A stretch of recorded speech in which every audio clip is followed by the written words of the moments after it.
너 우리 경기도의 경기라는 이름이 내년이면 무려 1000년이 되는 거 알아? 1000년? 1000년이라고 하니 왠지 환상 속의 도시 같다. 1000년의 해를 맞이해서 경기도에서는 투어를 다니며 우리 도민들의 의견을 모으고 있대. 모아서 뭐하게? 우리의 의견을 모아 정책이 되게 한다는 거지. 단순히 1000년이 된 환상 속의 도시가 아니야. 우리의 상상이 현실로 구현되는 곳이야. 대한민국의 심장 경기도. 고려시대부터 불린 경기라는 이름은 어느새 1000년이 되었습니다. 1000년 동안 대한민국의 심장으로 뛰어온 만큼 경기도민의 목소리를 모아 미래 비전을 만들어가겠습니다. 이 캠페인은 경기도와 경기문화재단이 함께합니다. 전직 국정원장들 잇따라 검찰 소환되고 또 구속되고 또 국정원이란 이름 이제 바꾸자 이런 개혁안까지 나와 있는 상황. 우리 사회에서 국정원은 일종의 적폐의 하나의 상징처럼 된 것 같은데요. 시크릿 파일 반역의 국정원이라고 하는 두툼한 책이 나왔습니다. 수십 년 동안 국정원을 심층 취재해온 김당 기자가 펴낸 책인데요. 오늘 스튜디오에 직접 초대했습니다. 어서 오십시오. 네, 반갑습니다. 원래 시크릿 파일 국정원이라는 책을 내셨었잖아요. 작년 이맘때 냈었습니다. 그런데 이번에는 시크릿 파일 반역의 국정원? 예.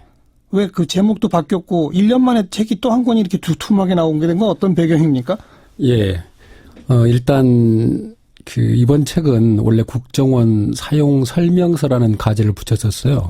예. 그래서 이 책이 편제가 크게 이제 국정원의 조직과 예산, 그다음에 기능 이렇게 다루거든요. 예. 근데 기능에는 정보 활동, 그다음에 방첩 수사, 그다음에 공작 크게 세 가지로 나뉩니다. 예, 예. 그래서 그다음에 최근 이제 국정원이 그 대통령의 직속 기관임에도 불구하고 대통령이 탄핵이 됐기 때문에 네. 그에 대한 책임이 있거든요. 예. 그래서 그런 것들을 종합적으로 다뤄서 다뤘는데 이 편집자가 이게 국정원 사용 설명서라는 제목과 너무 한가하다. 지금 예, 상황에서. 지금 상황에서. 예, 예. 그래서 제목을 좀 바꾸자. 이렇게 해서 한번 출판사에서 붙인 제목입니다. 네. 네. 아니, 그리고 1년 만에 또 비슷한 책이 또 한 권 나온 거 아니겠습니까?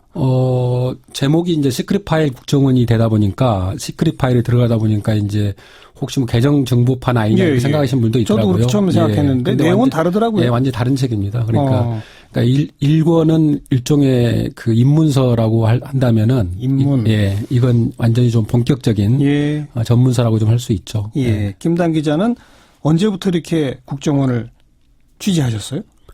한 25년 정도 된 것 같아요. 그 당시 노태우 정부 말기 정도부터 아마 시작을 했었고. 그때는 안기부였죠. 안기부였죠. 예. 본격적으로 취재를 시작한 건 정보위가 국회에 생기고 94년이거든요. 그다음에 95년에 이제 내곡동으로 통합청사로 이사를 갑니다. 그 무렵부터 본격적으로 취재를 했던 거예요. 왜 거기에 그렇게 주목하셨습니까? 일단 국정원을 취재하는 기자들이 없더라고요. 그렇죠. 예. 워낙 취재가 어렵잖아요. 예. 그래서 제가 그 당시에는 이제 일간지나 이쪽에 안 있었고, 주간지에 있었기 때문에 비교적 자유롭게 출입처를 이렇게 정해서 취재할 예. 수 있는 여건이 있었기 때문에 가능했던 것 같아요. 계속 하다 보니까 더 해야겠다는 생각은 어디서 드셨습니까? 그러니까 일단은 그 국정원 직원들을 만나면은, 되게 이제 나중에는 5급 직원부터 원장까지 다 만났습니다만은 네. 그 이제 국정원이 원래 7급 공무원이라 그러잖아요. 처음 입사할 때. 예. 근데 6, 7급 공무원들은 6, 7급 때는 기자들 접촉을 금합니다. 그러니까 기자를 만나봤자 정보를 얻어오는 게 아니라 오히려 털린다. 그래서 기자들 접촉을 금하고 되게 이제 5급부터 시작이 되거든요. 예. 근데 5급, 4급, 3급까지는 현장 활동을 합니다. 예. 이제 기자로 말하면 현장 취재 활동을 하는 거죠. 그다음에 이제 3급부터 간부거든요. 처장부터 이제 간부인데, 되게 직원들을 만나면은 이제 항상 경계를 하죠, 사실.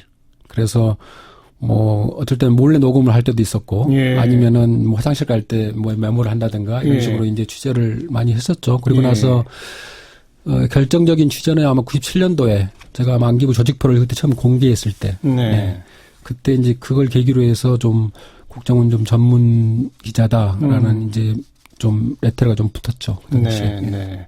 이번 책에도 한 50여 명 국정원 직원들의 증언, 예. 또 한 100여 건 대외비 자료 이런 게 예. 들어있어요. 예. 대외비인데 이렇게 써도 됩니까? 대외비는 그 기관의 대외비일 뿐이죠. 예, 그러니까 그 대외비가 공개됨으로써 어떤 기관의 어떤 기관이 위축된다든가 이런 손해를 줄 수 있을지는 모르지만은 이건 국민한테는 전혀 손해가 안 되는 거거든요. 예, 예. 근데 이제 대외비 자료는 국정원 직원들은 절대 대외비 자료를 공개 안 합니다. 그럼 어떻게 예. 구하신 거예요, 다? 주로 정보위.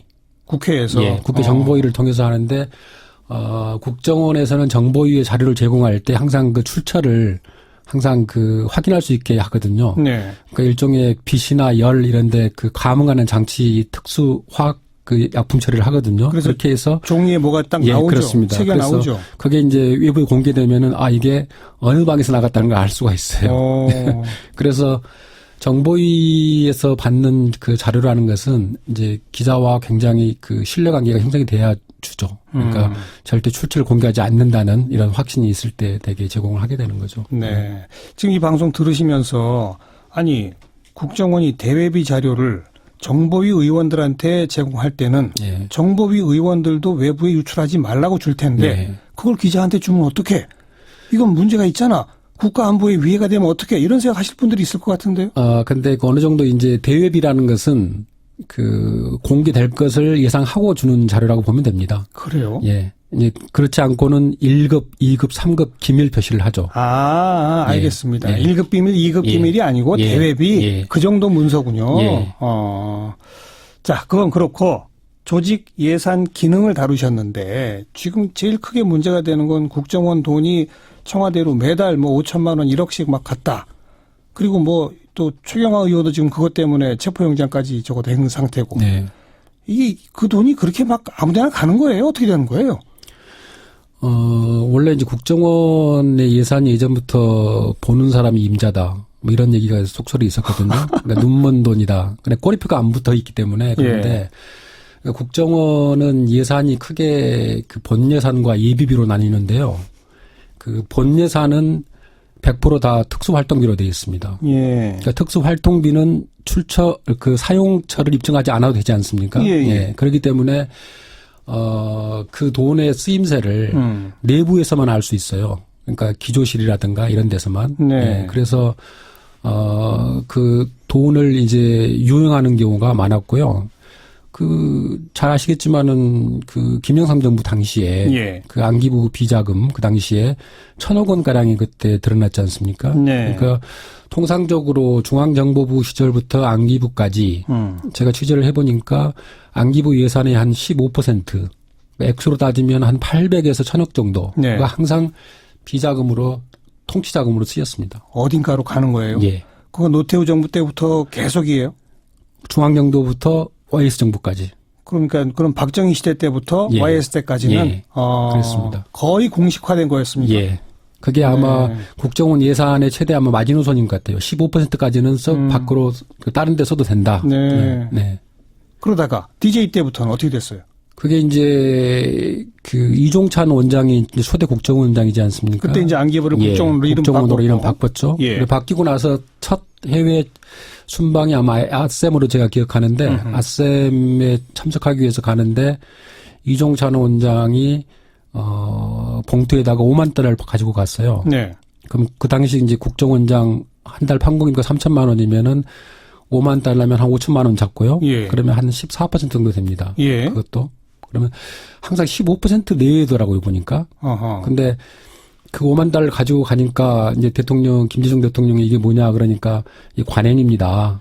그러니까 이종찬 원장이 5만 달러를 대통령한테 주려고 가져간 가지고 거예요? 갔죠. 어허. 예, 순방 때 쓰시라고 예. 이렇게. 근데 이제 해외 동포들 만났을 때 금일봉이라든가 이런 식으로 아마 쓰는 것 같은데 그러니까 이제 김대중 대통령이 좀 화를 냈죠. 우리가 이러려고 정권 잡은 거 아닙니다라고 하면서 그 당시에 이제 좀 야단을 맞았고 그 이종찬 원장 회고록에도 나옵니다. 그런 내용들이. 예. 그렇게 해서 이제 이른바 국정원의 불용액이라는 게 없어졌어요. 그러니까 그 전까지는 항상 모든 정부 기관들이 예산을 쓰고 나오면은 불용액을 정부의 국고를 반납해야 되지 않습니까? 그렇죠. 그런데 국정원만은 예외적으로 불용액을 반납하지 않고 항상 비축해 왔어요. 근데요. 그게 이제 비자금으로 쓰였던 거죠. 연간 예산의 15% 정도를. 예. 네. 그러니까 쓸 수 있는 용도는 그 정도였고 네. 대개 이렇게 축적되는 돈은 한 달에 한 수백억 정도 였습니다. 1년에. 1년에. 예. 예. 그렇게 해서 이제 모아왔는데 이종찬 원장 들어서 이제 그게 없어졌잖아요. 네. 그래서 불용액을 98년도에 그의 그 180억을 처음으로 반납했습니다. 국고에 반납. 예. 아, 그때부터 불용액 반납이 시작됐어요. 예. 노무현 정부 때까지는 계속 그랬습니까? 예, 그렇습니다. 그러니까 김단 기자 취재한 바로는 예. 적어도 DJ 정부와 노무현 정부 때는 국정원 예산이 통치자금이나 청와대로 간 것은 없다. 예. 전혀 없다. 그러지 공식 루트를 통해서 이를테면 대통령이 공식 루트죠. 그러니까 대통령이 직접 주는 전달하는 그런 돈은 일체 없어진 거죠. 네. 근데 이제 대통령을 보좌하는 일부 참모들한테 예. 특히 그 홍보 파트라든가 이런 데는 기자들을 늘 이렇게 상대를 하기 때문에 식대라든가 이런 게 비용이 많이 발생하거든요. 예. 근데 제가 알기로는 저도 뭐 청와대 출입 기자를 한 2년 반 했습니다마는 절대 홍보수석한테 주는 그 판공기만 가지고는 안 되거든요. 부족해요? 감당이 안 되거든요. 예. 그런 부분들을 일부 저는 국정원에서 준 걸로 알고 있습니다. 보조를 했어요. 예. 그런 것도 좀 투명하게 해야 되지 않나요, 사실은? 엄밀히 말하면 그렇죠. 그렇죠. 예. 예. 어쨌든 그러다가 이명박 정부 들어서부터는 변했습니까?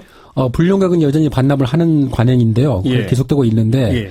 원장이 그 말하자면 자신의 그 특수활동비 중에서도 그러니까 아까 제가 3억 원 정도라고 말씀드렸잖아요. 네. 월 3억 원 정도거든요. 예. 네, 거기에서 5천만 원 정도씩을 떼어가지고 예. 그걸 이제 대통령한테 뭐 상납이라고 표현합니다마는 그런 관행들이 또 다시 시작된 거죠. 다시 부활했다. 예, 부활된 거죠. 국정원장 활동비 아까 처음에 월 3천만 원이라고 잘못 말씀하셨는데 예. 월 3억이나 돼요. 예. 원장 활동비가 예, 그렇게 많습니까? 그렇습니다. 그 중에서 한 15% 정도. 예. 그러다가 이제 그게 박근혜 정부 와서는 33%로 뛴 거네요. 1억씩 갔으니까. 박근혜 정부 때도 처음에 5천만 원이었는데 원이었죠. 원장이 바뀌면서 늘었습니다. 이병기 그러니까요. 원장으로 바뀌면서 1억으로 이제 늘었죠. 액수가. 예. 참. 그리고 이제 이 책에서 조직과 기능을 다루고 있는데 이거 뭐 조직과 기능은 이제 같이 오버랩되는 거잖아요. 예. 그중에 정보 수집, 수사, 공작. 근데 최근에 드러나고 있는 뭐 검찰이 건드리고 있는 것만 해도 한 10몇 가지 있지 않습니까? 예. 댓글부터 시작해서 이건 사실 국내 파트의 잘못된 국정원 기능 오남용 이렇게 봐야 되는 거죠. 어떻게 생각하세요? 그렇죠. 예. 그러니까 가장 결정적인 것은 결국은 이제 대표적인 결정적인 잘못이 선거에 개입해서 네. 여론을 조작한 거지 않습니까? 예.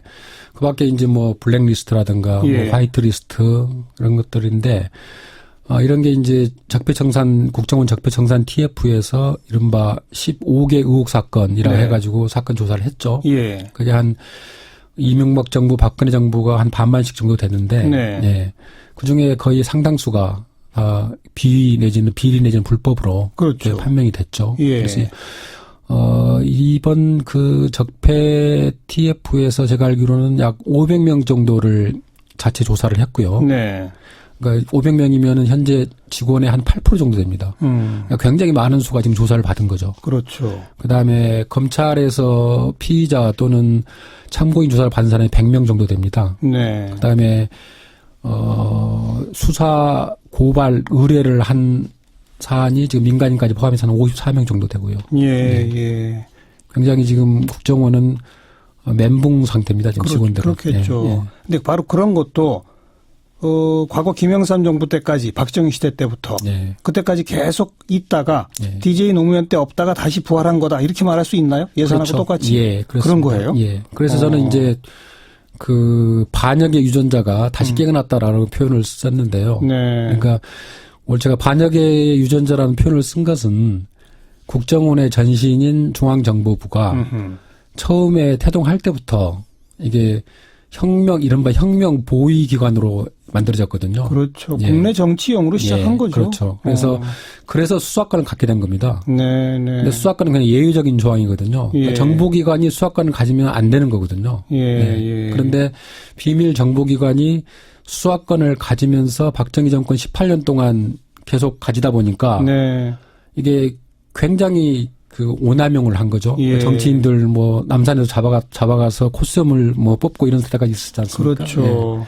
그래서 오래 사용하다 보니까 몸에 익었어요, 그냥. 몸에 있고 수사권을 자기 것으로 착각하고 있어요.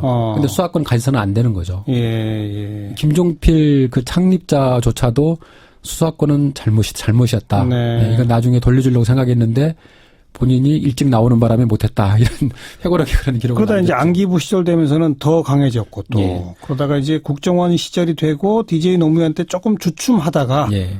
다시 그 반역의 유전자가 부활했다. 그렇죠. 그런 그러니까 얘기군요. 김대중 노무현 정부 10년 동안은 전국 단위 선거가 7번 있었습니다만은 예. 한 번도 선거 개입이나 정치 개입 문제는 없었거든요. 예. 그러니까 그걸로 봐서도 적어도 그런 유전자들이 억제가 되고 발현되지 않았다는 거죠. 알겠습니다. 이번에 이제 국정원 자체적으로 개혁안을 내면서 이름도 바꾸겠다. 예. 그리고 정보 수집만 하고 수사권은 놓겠다. 예. 어떻게 생각하세요? 그 개혁안. 그 큰 틀에서 그 개혁안은 공감합니다, 저는.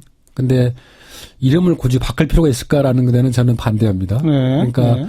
CIA를 모델로 해서 저희가 만들었는데 KCIA라고 지금 시작하지 않았습니까? 근데 47년에 만들었습니다만 70년 동안 한 번도 CIA는 바뀐 적이 없습니다. 그렇죠. 이름도 바뀌지 않았고 모토도 한 번도 바뀐 적이 없습니다. 예. 저희는 모토만 해도 3번 바뀌었죠. 그래서 이름을 바꾼다고 뭐 문패 바꾼다고 해서 될 건 아닌 것 같고요. 다만 이제 그 국내 정보 수집과 분석을 폐지한 것 이건 잘했다고 보고요. 네. 그다음에 일종의 뭐 대못이라 할까요? 박았기 때문에 이걸 다시 부활하기는 어려울 거라고 봅니다. 근데 문제는 이제 수사권이거든요. 예. 수사권은 이게 법을 개정해야 될 문제이기 때문에 아직 지금 여당에서 발의를 하지 않았습니다만 아직 안 했죠. 예, 다음 주쯤이면 발의를 한다 그러는데 예. 과연 자유한국당과 바른정당에서 응해줄까 의문이거든요. 지금 반대 입장을 이미 표명하고 예, 있죠. 그렇습니다. 예. 수사권을 국정원 노라는 얘기는 간첩 예. 안 잡겠다는 얘기 아니냐 이렇게 그렇습니다. 나옵니다. 예. 근데 그 간첩을 그러면 안 잡겠다는 거냐라는 얘기는 사실 근거가 별로 없는 얘기예요. 제가 노무현 정부, 그러니까 김대중 노무현 정부 10년, 그 다음에 그 이후에 이명박 박근혜 정부 9년 동안을 그동안의 간첩 검거 숫자라든가 그 다음에 검거의 유형, 그러니까 네. 인지냐 자수냐 뭐 이런 것들을 다 분석을 해보니까 예. 거의 똑같아요. 그러니까 연 한 3점 몇 명 정도 정도인데 그러니까 진보 정권이냐 보수 정권이냐 차이는 없다는 거죠. 하지만 DJ 노무현 때도 수사권은 갖고 있었잖아요. 예, 그렇습니다. 국정원이. 예. 근데 근데 단순 비교할 수는 없죠, 그러니까. 그러니까 수사권, 그러니까 보수 정권이냐 진보 정권이냐 일단 차이는 없는 거고요. 네. 그 다음에 국정원만이 그 간첩 수사 노하우가 있다라는 거거든요. 그렇죠. 근데 최근 그 한 10년 동안의 유형을 분석해 보면은 그 대부분 탈북자 간첩이 많습니다. 네. 근데 탈북자 간첩은 즉파 간첩이나 난파 간첩하고 비교하면은 그 안보의 위협의 그 정도가 굉장히 낮습니다. 왜냐하면 탈북자는 다 신원이 파악돼 있잖아요. 예. 그 사람이 어떤 행동을 하는지 다 경찰에 파악을 하고 있고 예. 특히 해외에 나가거나 주거를 옮길 경우에는 경찰에 신고를 해야 됩니다. 네. 그렇기 때문에 그 안보의 위협이 되는 그런 행위들을 하기가 참 어렵죠. 그런 점에서 북한에서도 그렇게 이제 간첩 난파를 좀 바꾸는 것은 비용 대 효과 분석을 자기들도 하는 거죠. 그렇겠죠. 예. 간첩 난파 해봤자 별 효과도 없고 얻는 게 없더라. 그래서 지금은 오히려 사이버전 뭐 이런 쪽을 더 강화하게 있는 거죠. 네. 핵화를 양성하고 네. 그런 식으로. 예. 그러니까 국정원만의 무슨 간첩 수사 노하우가 이제는 별로 중요치 않을 수 있다? 예, 그렇습니다. 그런 얘기입니까? 예. 네. 그리고 그런 노하우가 있다 하더라도 어느 정도 저는 그 노하우는 있다고 보는데 네. 그걸 지금 뭐 없애겠다는 게 아니거든요. 다른 기관에 같이 이관을 해서 예. 그러니까 지금 한 700명 정도 되는 걸로 알고 있는데 수사 인력이요. 대공 수사 인력 700명과 경찰의 인력을 합쳐서 별도의 안보 수사국을 경찰에 만들겠다는 게 이제 대통령 공약 사항인데 예. 그건 이제 경찰이 비대화되는 또 문제가 있어요. 그래서 국립경찰하고 자치경찰하고 분리되는 문제, 그다음에 검경 수사권 조정 문제 이런 것들이 맞물려서 해결해야 될 것 같아요. 그렇죠. 예. 네. 개혁의 방향은 나와 있으나 국회가 통과할 수 있을지는 의심된다. 예, 그렇습니다. 지금 현재 상황은 예, 거기까지로군요. 그렇습니다. 예. 알겠습니다. 오늘 여기까지 말씀 드리도록 할게요. 시크릿 파일 반역의 국정원이라는 두만 책을 들고 오신 김당 기자 함께 만났습니다. 고맙습니다. 네, 고맙습니다.